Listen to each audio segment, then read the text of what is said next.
Hola a todos y a todas y bienvenidos una vez más a Historia del Mundo y sus personajes. Hoy vamos a hacer la cuarta parte de Julio César. En este caso vamos a hablar de qué pasó tras la victoria de la guerra civil.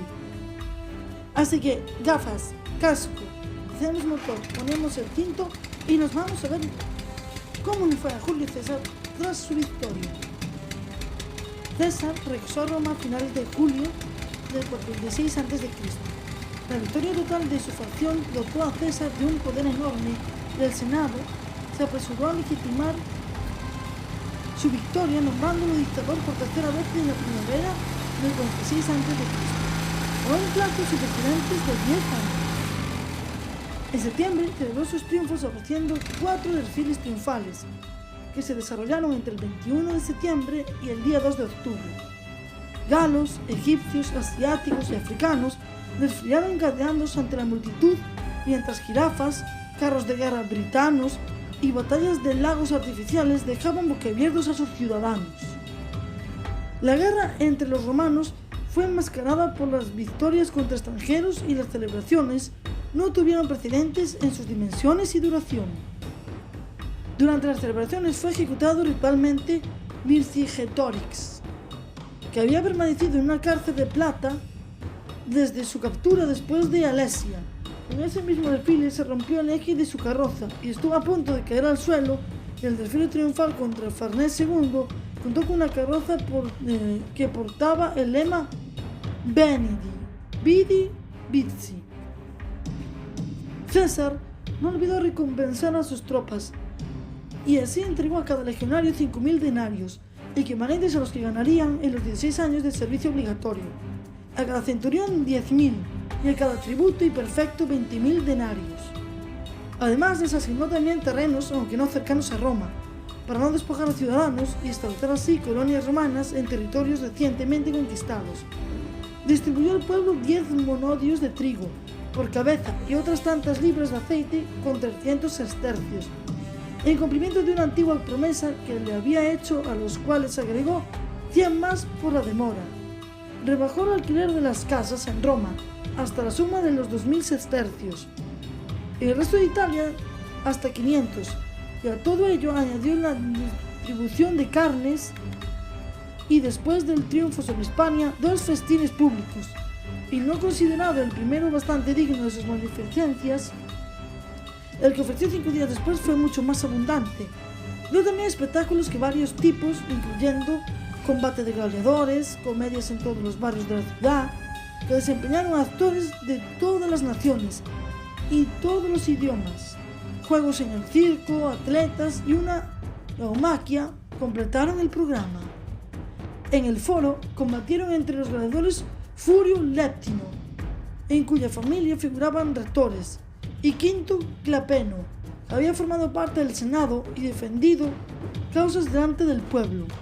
Los hijos de muchos príncipes de Asia y de Bitinia bailaron la pirrica. El ciudadano romano Décimo Liberio representó en los juegos un mínimo de su composición, recibiendo 500.000 sestercios y un anillo de oro, y pasó después desde la escena por la orquesta, a sentarse entre los equitentes. En el circo se ensanchó la arena por ambos lados, abrieron alrededor un foso que llenaron de agua, y jóvenes nobilísimos corrieron en aquel recinto cuadrigas y vigas, o saltaron en caballos adestrados en el afecto. Niños, divididos en 2 bandos, según la diferencia de edad, ejecutaron los juegos llamados troyanos. Se dieron 5 días de combates de fieras, y finalmente se dio una batalla entre 2 ejércitos. Cada uno comprendía 500 infantes, 30 jinetes y 20 elefantes, con objeto de dejar a las tropas mayor espacio.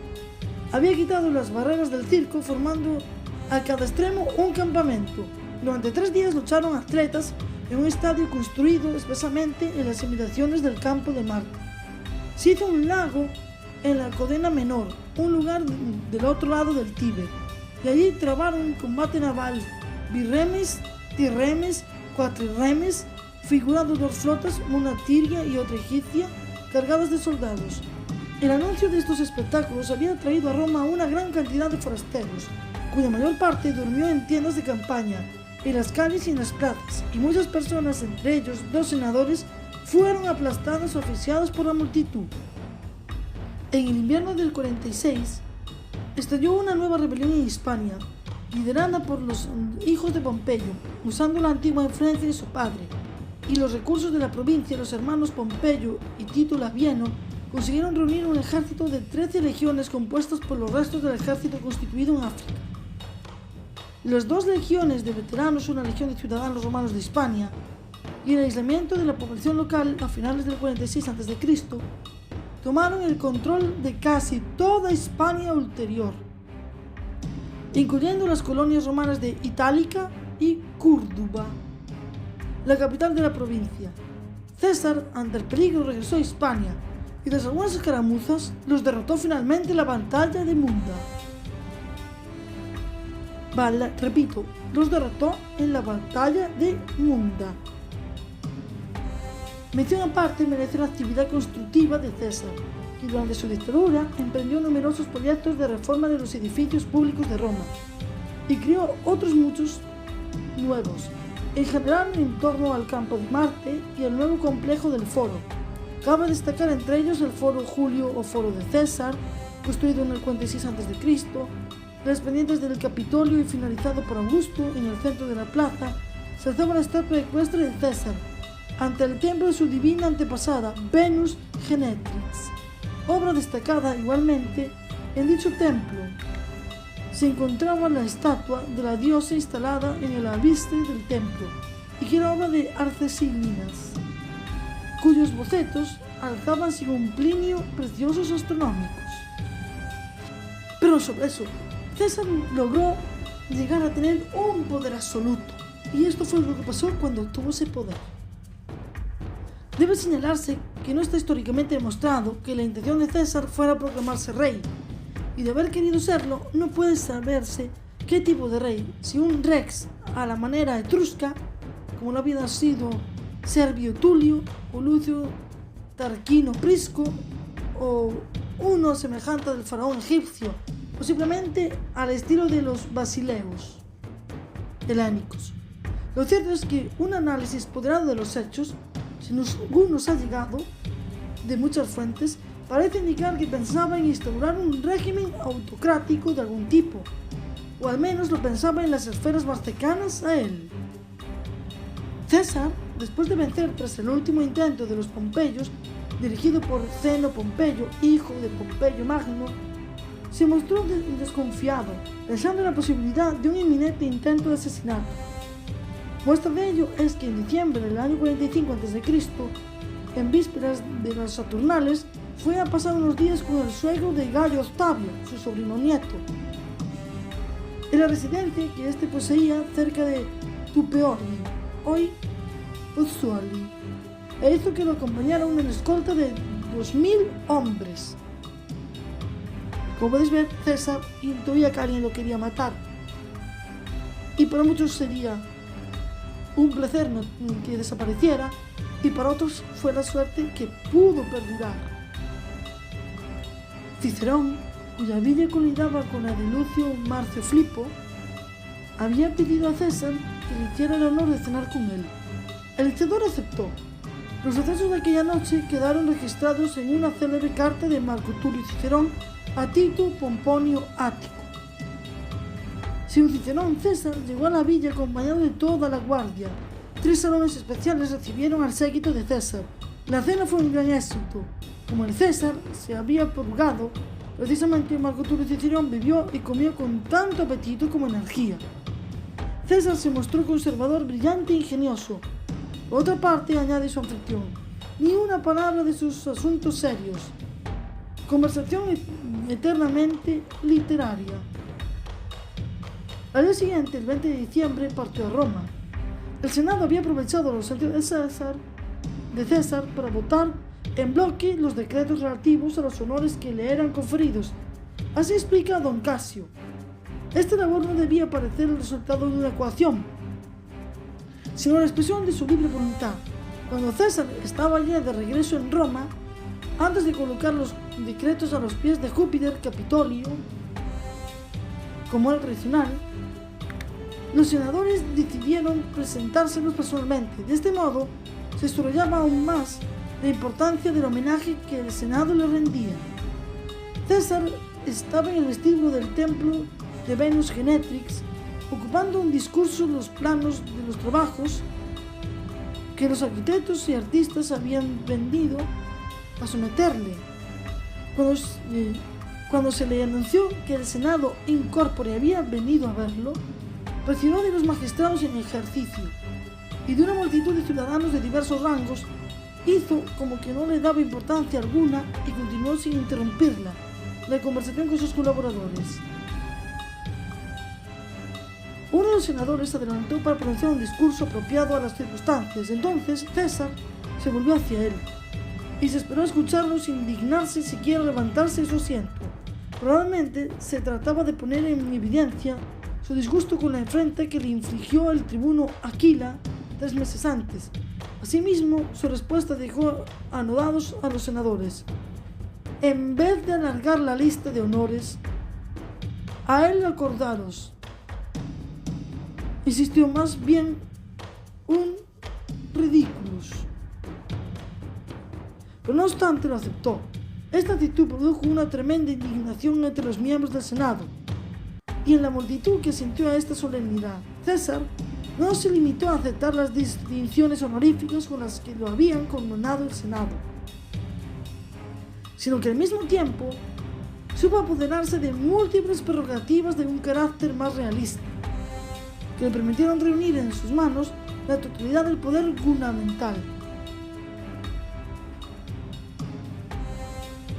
Exigió y tuvo que todos sus actos fuesen ratificados por el Senado. Los funcionarios públicos fueron obligados a prestar juramento desde su entrada en funciones.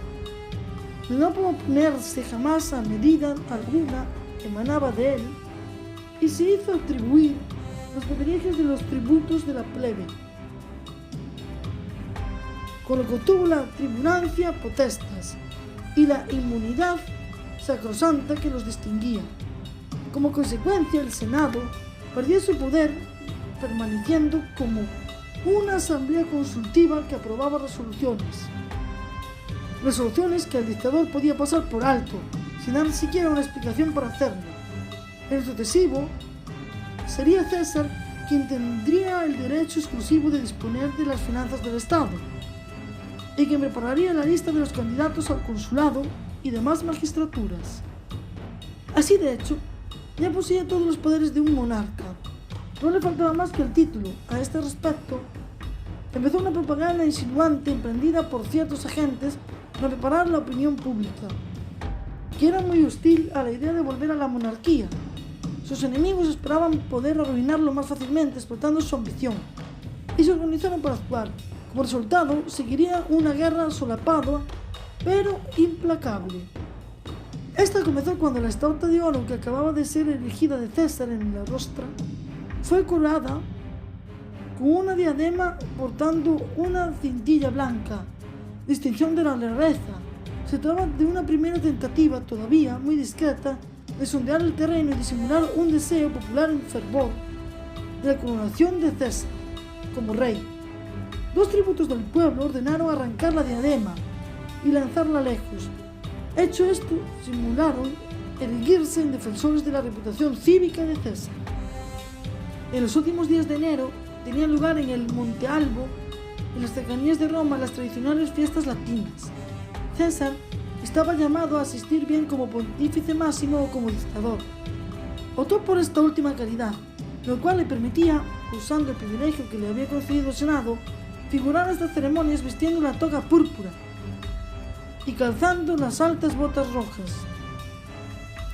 Al concluir las fiestas, César hizo su entrada en Roma a caballo, en medio de la multitud que lo esperaba, y desde que se le vio aparecer resonaron aclamaciones, escuchándose voces que lo sonaban como el título de rey, quizá provenientes de satélites debidamente aleccionados.